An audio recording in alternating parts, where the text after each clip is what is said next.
All right, we're ready to begin. A couple of reminders again, the locker room is now open, and also video is not permitted in the interview room. If you need video, you can secure that down the hall on the left in the video distribution area. So we'll ask Coach Williams for some general thoughts on the game, and then we'll take questions just for the two student athletes, excuse them, and then finish up with Coach Williams. So, Coach, would you begin? We'll just go straight to questions. Thanks for asking, though. All right, let's go questions for either of the student athletes. If you'll raise your hand, we'll get a remote microphone to you, and let's start right here on the front row. This is for both players. Maybe Henry could take it first. Walsh Banks in a 3 at the buzzer. They're up 13. You're thinking, wow, if you're Arkansas, you're feeling pretty good. What was the mindset at halftime, and what do you guys think was the key to the comeback in the second half and really holding them down defensively? Was Henry?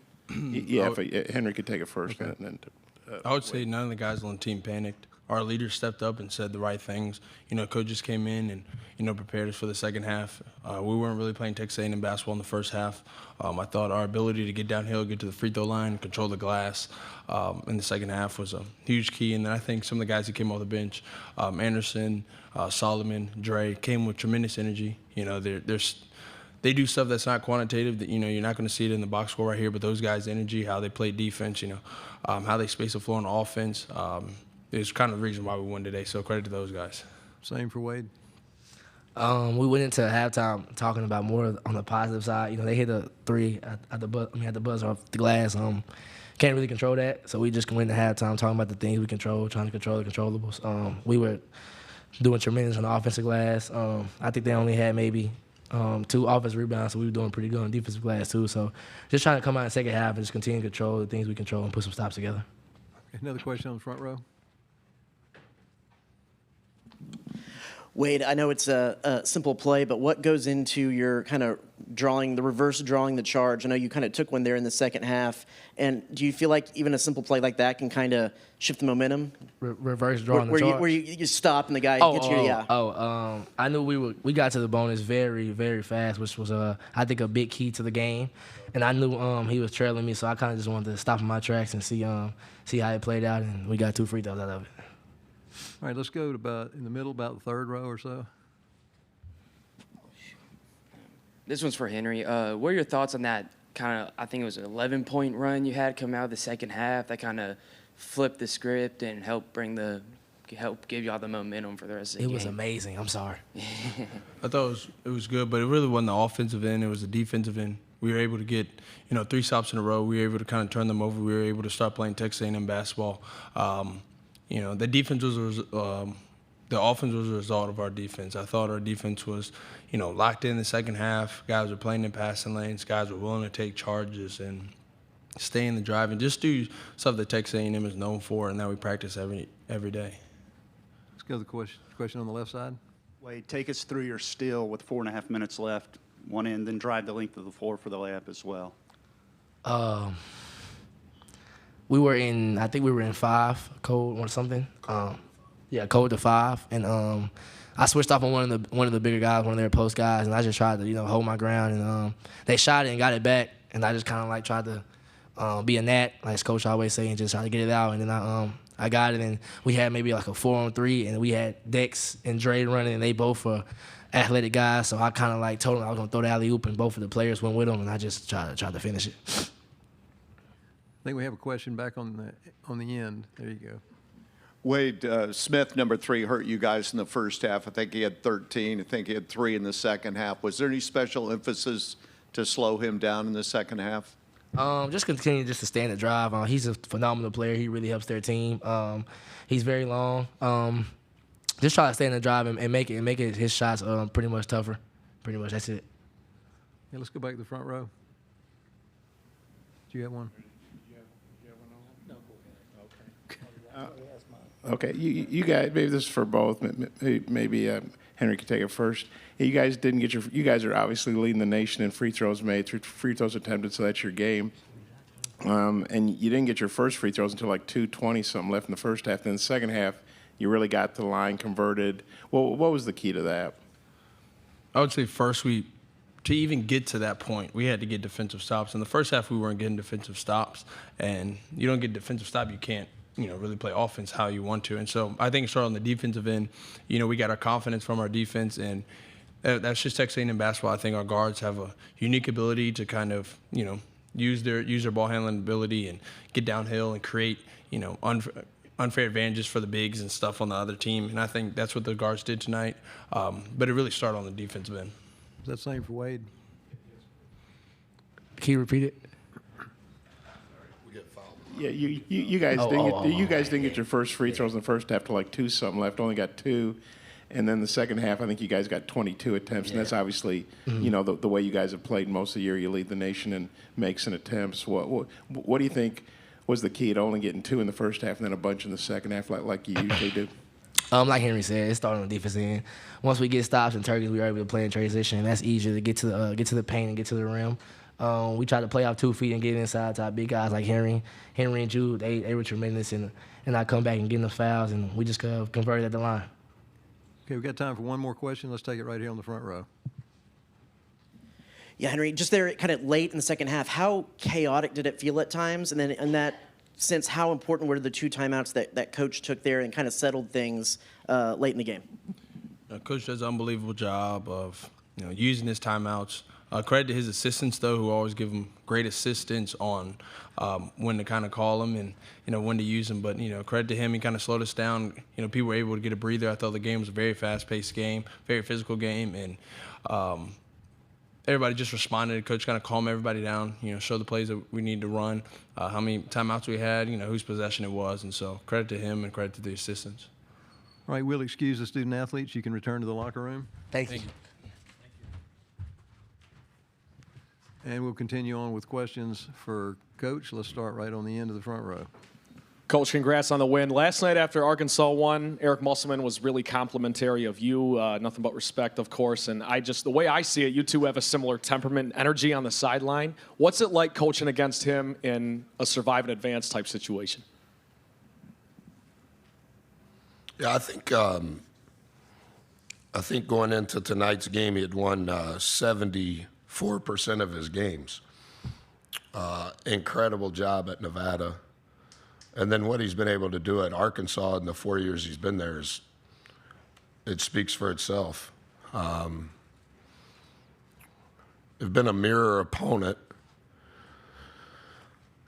We only played them once during the COVID season. Their game at our place was canceled because we had the virus. It requires a lot of study because he puts his players that are ultra talented in great positions to play the way they play. And they put so much pressure on the rim, this year's team. Yesterday they shot 81% at the rim against Auburn, and today they shot 91% at the rim against us. And there is layers to how you get guys to be that successful at the rim.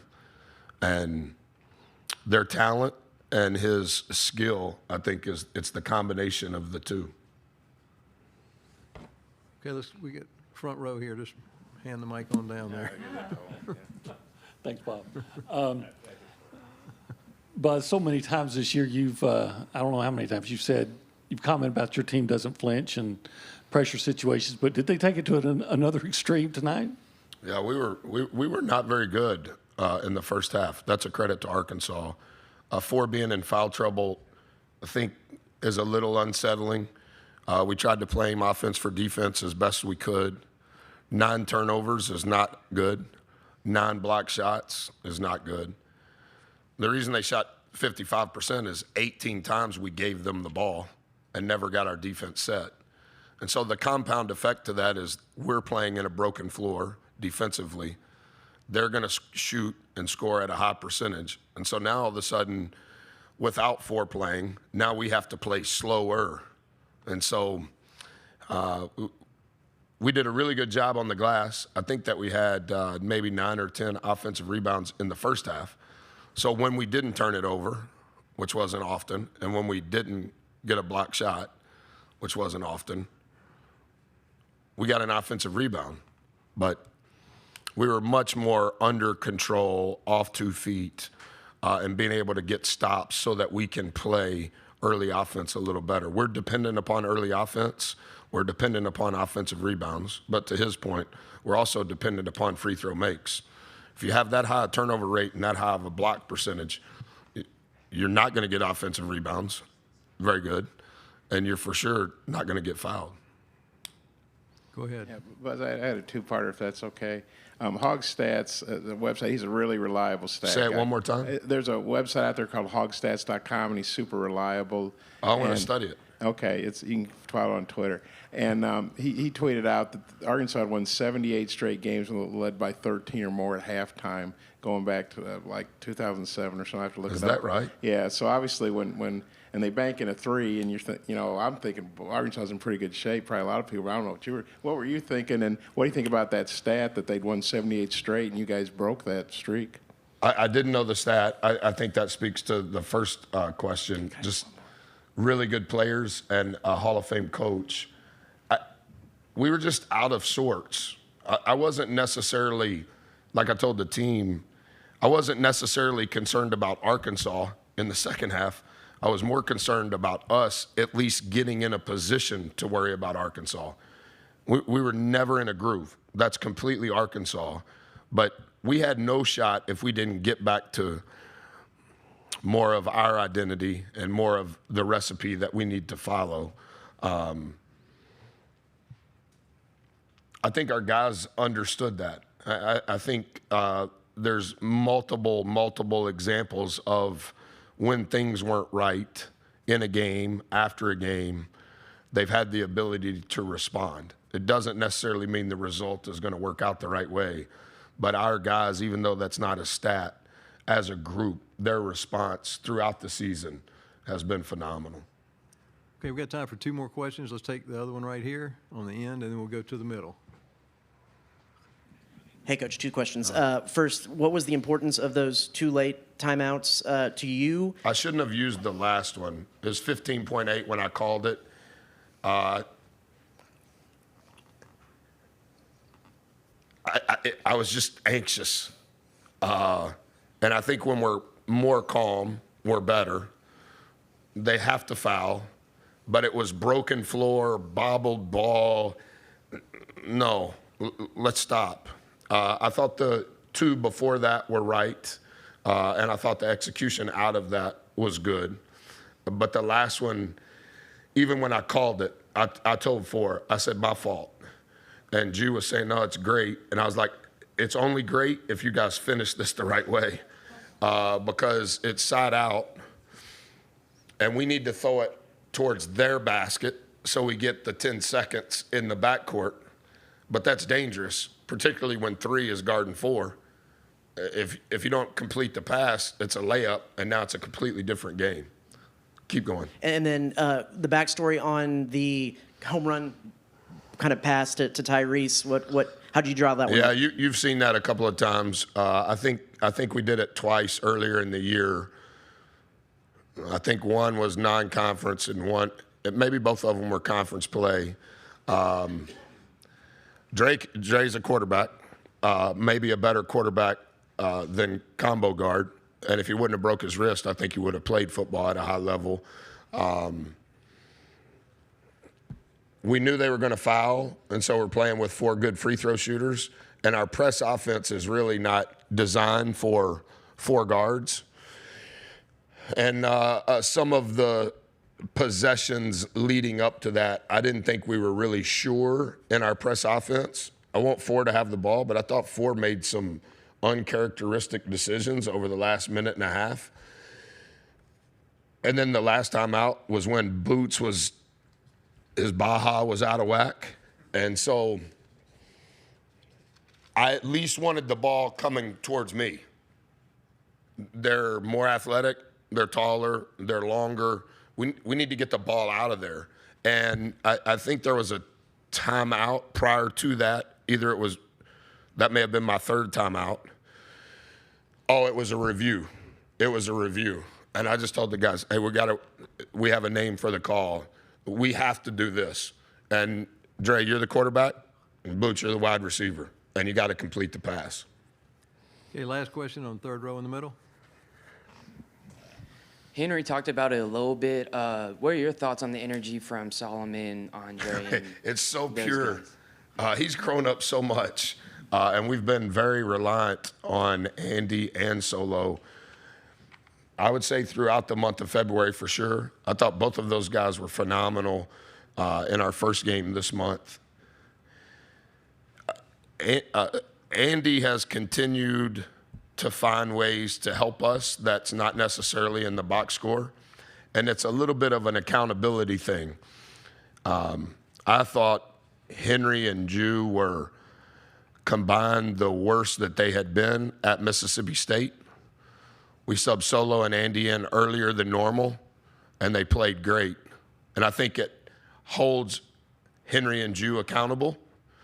But I think that Dexter Dennis's daily example to mature, competitive learner spirit has really impacted Solo. And I thought in the month of February, he's the funniest person on our team. It's not close.